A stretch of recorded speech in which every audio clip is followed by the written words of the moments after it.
2 పేతురు పత్రిక 3:16 పౌలు తన పత్రికలలో రాశారు అనేక సంగతులు, అయితే వాటిలో కొన్ని సంగతులు గ్రహించుటకు కష్టమైనవి. పరిశుద్ధాత్మ దేవుడు రాయించిన అనేక విషయాలు గ్రహించడానికి కూడా కష్టతరంగా ఉంటాయి.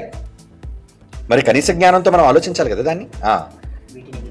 ఒకవేళ అలా ఆలోచించకపోవటం వలన విద్యావిహీనులు అంటే సరైన భాషా పరిజ్ఞానం లేని వాళ్ళు, విద్య లేని వాళ్ళు, తర్వాత నమ్ముకున్న దానిపైన స్థిరత్వం లేని వాళ్ళు, అస్థిరులైన వాళ్ళు, అంటే వీటితో పాటు అప్పటికే మిగిలిన లేఖనాలను, తక్కిన లేఖనములను అపార్థము చేసినట్లు చాలా వరకు అపార్థం చేసేసారట. అంటే లేఖనాలు అపార్థానికి గురవుతున్నాయా? వాక్యము అపార్థానికి గురవుతుందంటే అవును, అర్థం పోయి అపార్థం అనేది చోటు చేసుకుంది.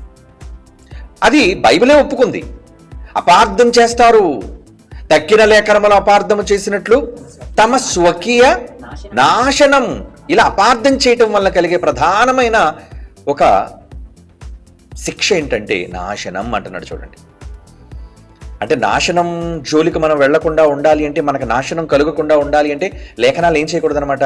అపార్థం చేసుకోకూడదు. అపార్థం లేఖనములను ఎవరు అపార్థం చేసుకున్నా వాళ్ళకు కలిగే అతిపెద్ద ప్రమాదం ఏంటంటే నాశనం. మరి నాశనానికి వెళ్లే ముందు వెళ్ళిపోతామనే భయం ముందు మనలో ఉంటే ఎంత జాగ్రత్తగా చదువుతామండి.